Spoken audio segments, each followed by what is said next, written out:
Good morning. This is Father Stephen Kelly from St. John's Church in Detroit. We're continuing our series of daily morning meditations where we generally look at one or another of the lessons that are assigned for morning or evening prayer, what is known as the Daily Office Lectionary. Today's Wednesday, and of course we're still here at the St. Michael's Conference for Youth at the Manresa Retreat Center in Birmingham, Michigan. And today I thought we'd take a look at the lesson that's assigned for morning prayer from St. Luke's Gospel. It's the 12th chapter, beginning at the 13th verse. And one of the company said unto him, Master, speak to my brother, that he divide the inheritance with me. And he said unto him, Man, who made me a judge or a divider over you? And he said unto them, Take heed, and beware of covetousness. For a man's life consisteth not in the abundance of things which he possesseth. And he spake a parable unto them, saying, The ground of a certain rich man brought forth plentifully. And he thought within himself, saying, What shall I do? Because I have no room where to bestow my fruits. And he said, This will I do. I will pull down my barns and build greater, and there will I bestow all my fruits and my goods. And I will say to my soul, Soul, thou hast much goods laid up for many years.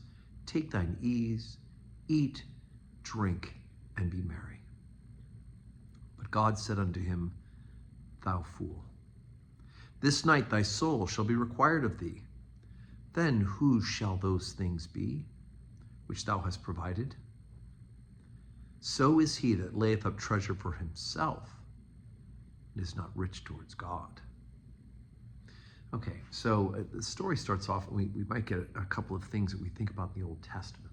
First of all, the idea of what Jesus says to him, who made you a divider or a judge over these things? And of course, we know in the story where Moses is leading the people of Israel, and they come to him with all of their disagreements and arguments, and ultimately his father-in-law convinces him that he should appoint judges. So there are judges in Israel to divide these things, but this is not the mission for Jesus Christ, right? To be a judge over who gets this inheritance. In fact, Jesus turns it around as an opportunity to teach about the idea of covetousness, that we make things our ultimate goal and end, and we want what we don't have, we want what others have, we covet their possessions, one of the deadly sins. But not only that, he then goes on to talk about this idea of this person, and again, another reference to the Old Testament. We should hear the book of Ecclesiastes as we're reading this, right?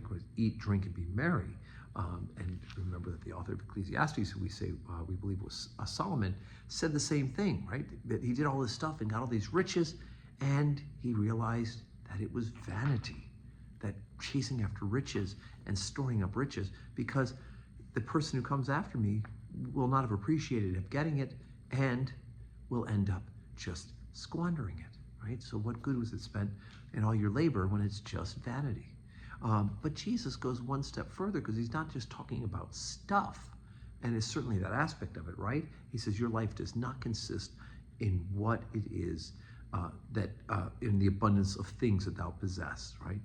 Remember St. Francis of Assisi, he believed that having possessions were a great temptation, because once you possess something, they begin to possess you.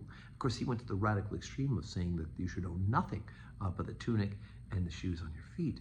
And in fact, well, golly whiz, he did get that out of the Bible, how Jesus sent out the disciples to preach the kingdom.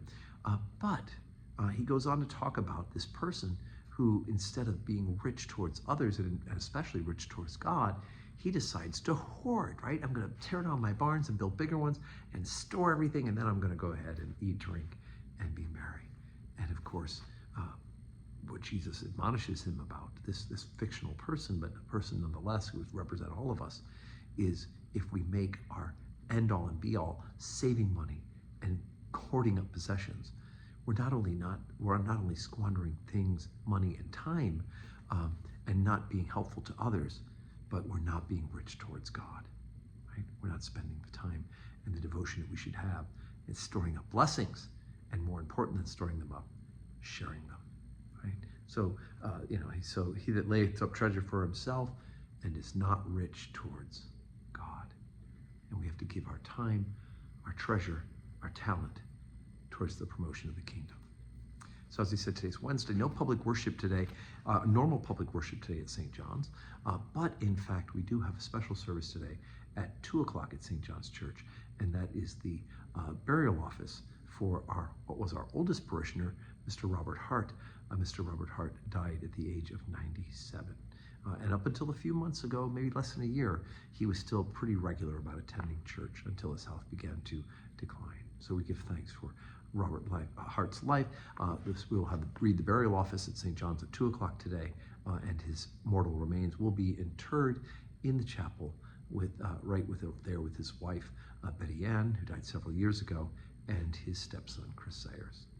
Rest eternal grant unto him, O Lord, and let light perpetual shine upon him. And may you have a wonderful Wednesday, full of blessings.